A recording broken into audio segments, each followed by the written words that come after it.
आज हम करेंगे प्रेजेंट कॉन्टिन्यूअस पैसिव वॉइस। तो प्रेजेंट कॉन्टिन्यूअस पैसिव वॉइस को सीखने से पहले आपको ये पता होना चाहिए कि प्रेजेंट कॉन्टिन्यूअस टेंस यूज क्यों होता है, क्योंकि टेंस आपको आता होगा तभी आपको ये पैसिव वॉइस समझ में आएगा। तो टेंस हम यूज करते हैं, प्रेजेंट कॉन्टिन्यूअस टेंस हम यूज करते हैं जब डूअर इस समय कोई भी एक्शन को कर रहा है। जैसे मैं वीडियो बना रही हूँ, आप मेरी वीडियो देख रहे हो, आप सुन रहे हो, मैं पढ़ा रही हूँ, बाहर अंधेरा हो रहा है, हम लेट हो रहे हैं, बारिश हो रही है, ये सब एक्शंस इस समय डूअर कर रहा है। ठीक है, तो जो भी एक्शन इस समय डूअर कर रहा है उसके लिए हम यूज करते हैं सब्जेक्ट, मतलब कोई भी जो डूअर है वो, उसके अकॉर्डिंग हमको यूज करना होता है is am are, and then use करनी होती है वर्ब की आईएनजी फॉर्म। ये है आपका प्रेजेंट कॉन्टिन्यूअस टेंस। लेकिन आज हम करेंगे प्रेजेंट कॉन्टिन्यूअस पैसिव वॉइस। अब उसी टेंस का पैसिव वॉइस किस तरह से बनेगा वो आज हमें सीखना है। तो आई होप आपको ये क्लियर हुआ होगा कि प्रेजेंट कॉन्टिन्यूअस टेंस किस लिए यूज करना है। तो प्रेजेंट कॉन्टिन्यूअस पैसिव वॉइस में हम बात करेंगे जब एक्शन तो हो रहा है लेकिन डूअर कौन है, डूअर एक्शन कौन कर रहा है, ये सेंटेंस में नहीं पता होगा। क्योंकि पैसिव वॉइस आपको पता है यूज ही दो सिचुएशन में होते हैं। मैंने आपको फर्स्ट में, अगर आपको अभी तक नहीं पता है कि पैसिव वॉइस क्यों यूज होते हैं, किस सिचुएशन में यूज करना है, मैंने पूरी एक अलग से वीडियो बनाई हुई है। जब मैंने प्लेलिस्ट स्टार्ट की थी मैंने उसमें लिखा हुआ है, उसमें अच्छे से एक्सप्लेन किया हुआ है कि क्या यूज है पैसिव वॉइस का। तो मैं हर एक वीडियो में रिपीट नहीं करूंगी, अभी मैं सिर्फ मोटा मोटा बताऊंगी आपको कि पैसिव वॉइस आपको किस लिए यूज करने होते हैं। तो पैसिव वॉइस जब भी आप सेंटेंस, पैसिव वॉइस में जब भी आप सेंटेंस बनाते हैं उसमें आपका डूअर नहीं होता, सिर्फ एक्शन पर फोकस किया जाता है, या फिर हमें डूअर का पता ही नहीं होता है। ठीक है, तो यहाँ पर देखते हैं जैसे when doer is not important, देखो वही यहाँ पर अप्लाई हो रहा है। इसे हम यूज करेंगे जब डूअर इम्पॉर्टेंट ही नहीं है। और मैंने यही बताया था, चाहे कोई भी पैसिव वॉइस उठाकर देख लो, यही दो बातें निकल कर आएंगी, या तो डूअर पता ही नहीं है या डूअर इम्पॉर्टेंट ही नहीं है, हमें एक्शन को हाईलाइट करना है। तो यहाँ पर प्रेजेंट कॉन्टिन्यूअस टेंस हम किस लिए, प्रेजेंट कॉन्टिन्यूअस पैसिव वॉइस हम किस लिए यूज कर रहे हैं, जब आपको ये बताना हो कि एक्शन क्या हो रहा है, डूअर कौन है ये इंपॉर्टेंट नहीं है बताना। जैसे देखो the room is being clean, room clean हो रहा है, यहाँ पर डूअर कौन है, कौन रूम क्लीन करना है बताना जरूरी है ही नहीं, क्योंकि हमारे लिए तो रूम क्लीन हो रहा है ये इंपॉर्टेंट है, एक्शन इंपॉर्टेंट है। तो सेकंड हम इसे यूज करेंगे फॉर्मल लैंग्वेज में बात करने के लिए। जब भी आप फॉर्मल लैंग्वेज में बात करना चाहते हैं, ऑफिशियल लैंग्वेज में बात करना चाहते हैं, तब पैसिव वॉइस की टोन ज़्यादा अच्छी लगती है। जहाँ पर आप टेंसेस को ज़्यादा यूज़ करते हो या मॉडल वर्ब्स को यूज़ करते हो, वहाँ पर आप पैसिव वॉइस का ज़्यादा, फॉर्मल लैंग्वेज में पैसिव वॉइस की टोन ज़्यादा अच्छी लगती है, ज़्यादा बेहतर रहती है। जैसे यहाँ पर क्या आपको फॉर्मल लैंग्वेज में क्या कहना है, the road is being repaired, road बन रहा है, रोड रिपेयर्ड हो रहा है। अब यहाँ पर कौन रिपेयर्ड कर रहा है ये बताना ज़रूरी नहीं है, और हमें फॉर्मल लैंग्वेज में बात करनी है, हमें एक्शन पर फोकस करना है। फॉर्मल लैंग्वेज में हमारा फोकस जो रहता है वो एक्शन पर रहता है, इसीलिए हम पैसिव वॉइस का यूज करते हैं। थर्ड हम इसे यूज करेंगे व्हेन एक्शन इज इम्पॉर्टेंट, जब एक्शन इम्पॉर्टेंट हो, डूअर कौन है, कौन कर रहा है ये इम्पॉर्टेंट नहीं है। जैसे lunch is being prepared, lunch बन रहा है, लंच प्रिपेयर्ड हो रहा है, यहाँ पर एक्शन इम्पॉर्टेंट है, आप एक्शन पर जोर देना चाहते हो, आपको डूअर पर जोर नहीं देना है। जब आपको डूअर पे जोर देना है तो फिर आप टेंस का यूज करो, प्रेजेंट कॉन्टिन्यूअस टेंस का यूज करो कि मेरी मॉम खाना बना रही हैं, राधा खाना बना रही हैं, जैक खाना बना रहे हैं। यहाँ पर डूअर को आप हाईलाइट करना चाहते हो कि खाना कौन बना रहा है, लेकिन जब आपके लिए एक्शन इंपॉर्टेंट हो, बस ये बताना जरूरी नहीं कि कौन खाना बना रहा है, सिर्फ इतना आपको बताना है कि लंच बन रहा है, तो यहाँ पर हमें पैसिव वॉइस का यूज करना होता है। तो इन तीन सिचुएशन में आपको पैसिव वॉइस का यूज करना है, जब आपके लिए क्या डूअर इंपॉर्टेंट ना हो। ठीक है, डूअर इंपॉर्टेंट ना हो या आपको पता ही नहीं है डूअर कौन है। सेकंड, आपको फॉर्मल लैंग्वेज में बात करनी है, आप ऑफिस में वर्किंग हैं, आप वर्किंग प्रोफेशनल हैं, वहाँ आप उस लैंग्वेज में बात करना चाहते हो, ईमेल राइटिंग लिखना चाहते हो, या फिर जैसे रूल्स रेगुलेशन की बात होती है, तो वहाँ पर हम ऑफिशियल लैंग्वेज का, फॉर्मल लैंग्वेज का यूज़ करते हैं, उस कंडीशन में पैसिव वॉइस यूज़ होगा। एंड थर्ड, जब एक्शन इंपॉर्टेंट है, काम कौन कर रहा है ये इंपॉर्टेंट नहीं है। तो ये तीन बातें हर एक पैसिव वॉइस में ही अप्लाई होती हैं, ऐसा नहीं कि स्पेशल इसी टेंस के बारे में ही, मतलब आप कोई भी पैसिव वॉइस उठाकर देख लो, ये तीन बातें तो निकल कर आ ही जाती हैं। ठीक है, अब यहाँ पर बात करते हैं, देखो मैंने यहाँ पे दो सेंटेंस लिखे हैं, एक मैंने लिखा है प्रेजेंट कॉन्टिन्यूअस टेंस में और एक लिखा है मैंने प्रेजेंट कॉन्टिन्यूअस पैसिव वॉइस में। तो दोनों में डिफरेंस देखना, she is writing a letter, वो लेटर लिख रही है। यहाँ पर डूअर है, जो लेटर लिख रही है वो बंदे के बारे में बात की गई है कि she is writing a letter. और अगर मैं पैसिव वॉइस में इस बात को कहूँ कि जब मेरे लिए ये शी इंपॉर्टेंट ना हो, बस लेटर लिखा जा रहा है ये बात कहनी इंपॉर्टेंट हो, तो सेंटेंस बनेगा letter is being prepared. Letter लिखा जा रहा है। यहाँ पर मेरे लिए डूअर इंपॉर्टेंट नहीं है, लेकिन इस वाले सेंटेंस में मेरे लिए डूअर इंपॉर्टेंट है, इसीलिए मैंने डूअर के बारे में बात की, डूअर को हाईलाइट किया। लेकिन यहाँ पर इस वाले सेंटेंस में मेरे लिए डूअर इंपॉर्टेंट नहीं है, या हो सकता है मुझे पता भी नहीं है कि लेटर कौन लिख रहा है, बस मेरे को ये पता है कि लेटर लिखा जा रहा है। ठीक है, तो यहाँ पर हमने इज एम आर के साथ वर्ब की आईएनजी फॉर्म यूज करी, लेकिन पैसिव वॉइस में हम इज एम आर के साथ में बीइंग प्लस वर्ब की थर्ड फॉर्म का यूज करते हैं। यही इसका पैसिव वॉइस का रूल है। यहाँ पर भी मैंने देखा है लिखा हुआ है इज एम आर, ये इसकी हेल्पिंग वर्ब रहेगी। उसके बाद आपको बीइंग लगाना है एंड देन वर्ब की थर्ड फॉर्म लगानी है। तो जब बीइंग के बाद वर्ब की थर्ड फॉर्म आ जाए, is am are being plus verb की थर्ड फॉर्म, समझ जाना वो आपका प्रेजेंट कॉन्टिन्यूअस पैसिव वॉइस में बात हो रही है। लेकिन जब इज एम आर वर्ब की आईएनजी फॉर्म आ जाए तो वो आपका टेंस होता है। ठीक है, तो इसकी भी हिंदी पहचान वही है, रहा है, रही है, रहे हैं, या फिर आप इस तरह से भी कह सकते हो किया जा रहा है, हो रहा है कोई काम, ये इसकी हिंदी पहचान रहेगी। तो आई होप आपको ये तो क्लियर हो गया होगा कि प्रेजेंट कॉन्टिन्यूअस पैसिव वॉइस किस लिए यूज़ करना है। जितने भी पैसिव वॉइस मैंने सिखाए हैं गाइज, उसमें 2-3 बातें ही बस आपको याद रखनी होती हैं। जब आपको डूअर नहीं पता तब पैसिव वॉइस यूज़ होता है, फॉर्मल लैंग्वेज में बात करनी है तब पैसिव वॉइस यूज़ होता है। थर्ड, जब आपको एक्शन को हाईलाइट करना होता है, डूअर को हाईलाइट नहीं करना होता, तब पैसिव वॉइस यूज़ होता है। यही 3-4 बातें हर एक मैं वीडियो में आपको बता रही हूँ, क्योंकि पैसिव वॉइस का यही मतलब है, दैट्स इट। इसके अलावा और पैसिव वॉइस का कोई यूज़ नहीं है, यही यूज़ है। ओके, तो यहाँ पर इसकी हिंदी पहचान आप देख लीजिए। मैंने यहाँ पर हिंदी इसलिए नहीं लिखी है क्योंकि अगर मैं हिंदी, जैसे 2 हिंदी हैं, इसके अलावा और भी हिंदी हो सकती है, जब मैं रीडिंग करूँगी तो आपको पता चलेगा। तो आप सारी हिंदियाँ मैं यहाँ लिखूँ तो आपको मतलब बोर्ड भी एकदम खिचड़ी पक जाएगी बोर्ड पर, और आपको मतलब बहुत भरा भरा बोर्ड लगेगा। और दूसरी चीज़, आपको ना मतलब कुछ चीज़ें आपको मेहनत कर अगर आप कुछ चीज़ों को सीखते हो तो ज़्यादा मज़ा है। तो अगर मैं यहाँ पे सब कुछ आपको लिख कर दे दूँ ना, तो आप क्या करोगे? तो इसीलिए हिंदी मैंने आपके लिए नहीं लिखी है, आपको ट्रांसलेट करनी है हिंदी।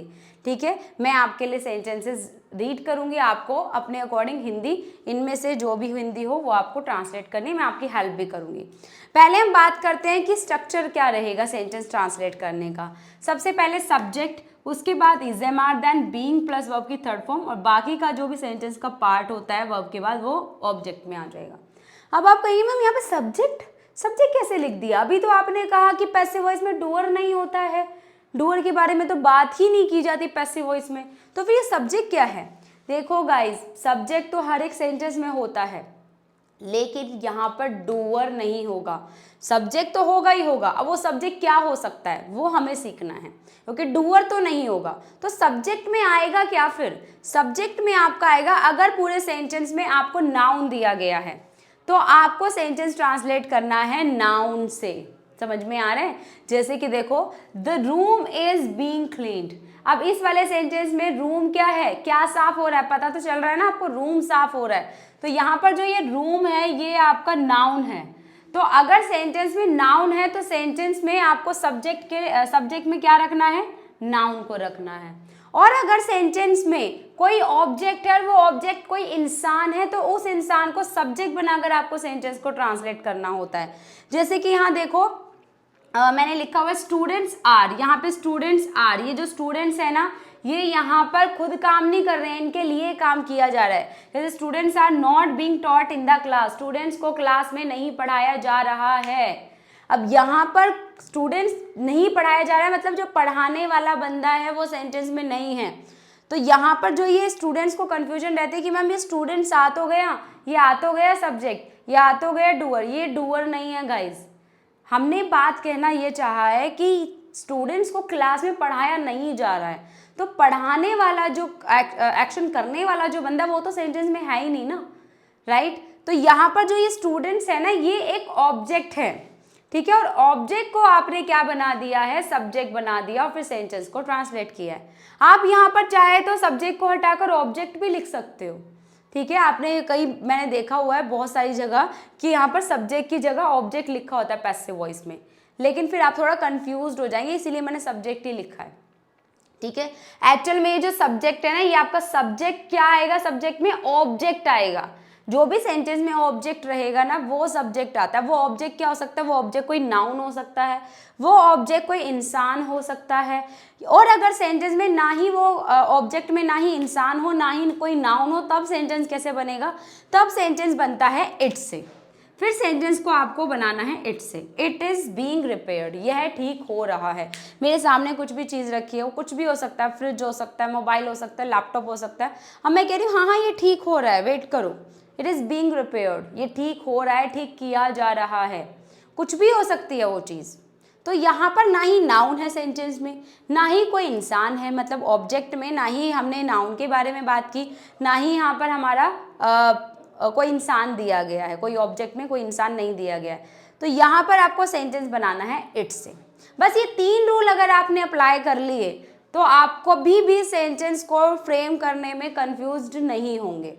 मैंने ये बात हर एक वीडियो में बताई है कि बस इन 3 रूल्स को अपना माइंड में रखो और पैसिव वॉइस के सेंटेंसेस ट्रांसलेट करना शुरू करो, ठीक है। तो यहाँ पर आपको सब्जेक्ट में क्या रखना है कि अगर सेंटेंस में नाउन दिया गया तो वो आ जाएगा, उससे सेंटेंस बनाना शुरू करो।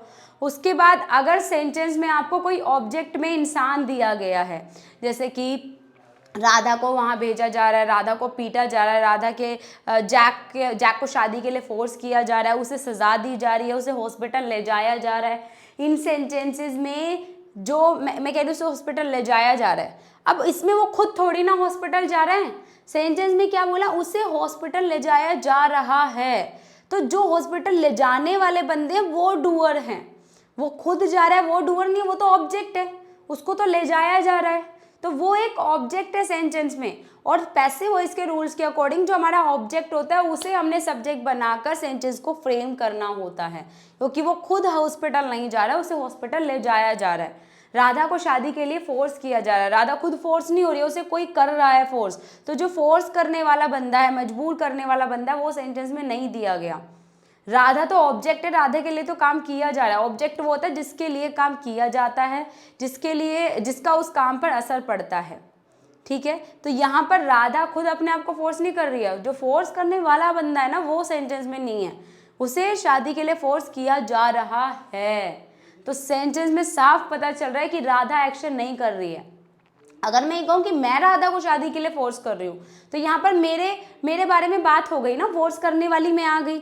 लेकिन जब सेंटेंस में ये बोला जा रहा है कि उसे फोर्स किया जा रहा है शादी के लिए, तो यहाँ पर जो फोर्स करने वाला पर्सन है वो सेंटेंस में नहीं है। तो 3 रूल्स बस याद रखो, अगर सेंटेंस में नाउन है तो नाउन से सेंटेंस बनाओ, अगर सेंटेंस में कोई ऑब्जेक्ट कोई इंसान दिया गया है जिसके लिए एक्शन किया जा रहा है उसे सब्जेक्ट बनाकर सेंटेंस को ट्रांसलेट करो, और अगर सेंटेंस में नाउन भी नहीं है, कोई ऑब्जेक्ट भी नहीं है, कोई इंसान है ही नहीं, कोई नाउन भी नहीं दिया गया, तो सेंटेंस की स्टार्टिंग होगी इट से। सेंटेंस को इट से फ्रेम करो। चलो अब हम सेंटेंसेस रीड करेंगे और आपको इनकी हिंदी ट्रांसलेट करनी है। The room is being clean, room साफ किया जा रहा है, रूम साफ हो रहा है, दोनों ही हिंदी हो सकती है। रूम साफ किया जा रहा है, रूम साफ हो रहा है, दोनों ही बोल सकते हो आप Hindi. The floor is being mopped, फर्श पर पोछा लगाया जा रहा है, फर्श को पोछा लगाया जा रहा है, दोनों इसकी हिंदी हो सकती हैं, ठीक है। The clothes are being washed, कपड़े धुल रहे हैं, कपड़े धोए जा रहे हैं, दोनों इसकी हिंदी हो सकती हैं। कौन कपड़े धो रहा है सेंटेंस में नहीं दिया गया, कौन पोछा लगा रहा है सेंटेंस में नहीं दिया गया, कौन रूम को क्लीन कर रहा है सेंटेंस में नहीं दिया गया, तभी तो ये पैसिव वॉइस है। Next, the phone is being charge आएगा यहाँ पर, हाँ, the phone is being charge, phone charge हो रहा है, फोन चार्ज किया जा रहा है, दोनों इसकी हिंदी हो सकती है। चार्ज कौन कर रहा है ये सेंटेंस में नहीं बताया गया, सिर्फ ये बताया गया कि फ़ोन चार्ज हो रहा है, फ़ोन चार्ज किया जा रहा है। खुद तो चार्ज होगा नहीं ना, कोई तो कर ही रहा होगा उसको चार्ज। नेक्स्ट है the milk is being boiled, दूध उबल रहा है, दूध को उबाला जा रहा है, दोनों इसकी हिंदी हो सकती हैं, ठीक है। अब दूध खुद तो उबल नहीं रहा होगा ना, कोई इंसान तो होगा, तो वो बंदा सेंटेंस में नहीं दिया गया, क्योंकि हमारे लिए यहाँ पर ये बताना ज़रूरी है कि एक्शन क्या किया जा रहा है, एक्शन क्या हो रहा है। बॉईल किया जा रहा है मिल्क को, दूध उबल रहा है, दूध को उबाला जा रहा है। Next example, breakfast is being served, breakfast दिया जा रहा है, परोसा जा रहा है, सर्व मतलब परोसना, तो ब्रेकफास्ट सर्व किया जा रहा है, कौन सर्व कर रहा है ये सेंटेंस में बताना ज़रूरी ही नहीं है। यहाँ पे ये बात ज़रूरी है कि ब्रेकफास्ट दिया जा रहा है, ब्रेकफास्ट सर्व हो रहा है। The hall is being decorated, room hall को डेकोरेट किया जा रहा है। कौन डेकोरेट कर रहा है ये सेंटेंस में बताना ज़रूरी ही नहीं है। यहाँ पर तो ये बताना ज़रूरी है कि रूम जो हॉल है वो डेकोरेट किया जा रहा है, रूम हॉल डेकोरेट हो रहा है। Homework is being submitted, homework submit किया जा रहा है, होमवर्क जमा किया जा रहा है, होमवर्क जमा हो रहा है। कौन जमा कर रहा है सेंटेंस में नहीं बताया गया। Students are not being taught in the class, ये नेगेटिव सेंटेंस है, स्टूडेंट्स को क्लास में पढ़ाया नहीं जा रहा है। Next, attendance is being marked, attendance ली जा रही है, अटेंडेंस मार्क की जा रही है। The internet is being used world wide, पूरे वर्ल्ड में क्या इंटरनेट यूज़ किया जा रहा है। ठीक है, अब इस सिचुएशन में हो सकता है ये आप एक फॉर्मल लैंग्वेज में बात कर रहे हो, इसीलिए आप इस सेंटेंस को लिख रहे हैं कि इंटरनेट पूरे वर्ल्ड में यूज़ किया जा रहा है। ठीक है, अब यहाँ पे आप पर्टिकुलर एक एक बंदे की बात तो नहीं कर सकते ना, यहाँ पर डूअर आ ही नहीं सकता, यहाँ पर आप कितने लोगों की बात करोगे। तो इसमें क्या कहा गया है, इसमें अब ऑफ कोर्स जो इंटरनेट है वो लोग ही तो यूज़ कर रहे होंगे, तो क्या यहाँ पे बताना ज़रूरी है कि लोग इंटरनेट यूज़ कर रहे हैं। ऐसा बात मतलब कितना बकवास लग रहा है बोलने में भी, कितना ऑकवर्ड सा लग रहा है। इंटरनेट पूरे वर्ल्ड में यूज़ किया जा रहा है, ये ज़्यादा अच्छा लग रहा है, क्योंकि बिल्कुल मतलब नॉर्मल सी बात है कि भाई लोग ही यूज़ कर रहे होंगे ना, जानवर थोड़ी ना यूज़ करेंगे। इट इज़ बीइंग रिपेयर्ड, यह ठीक हो रहा है, इसे ठीक किया जा रहा है। इसमें ये क्वेश्चन मैंने लिखा है, यहाँ पर क्वेश्चन के लिए इज फर्स्ट नंबर पे आएगा, देन आपका subject, then being plus verb की third form. Is my laptop being repaired, क्या मेरा लैपटॉप ठीक हो रहा है, क्या मेरा लैपटॉप ठीक किया जा रहा है।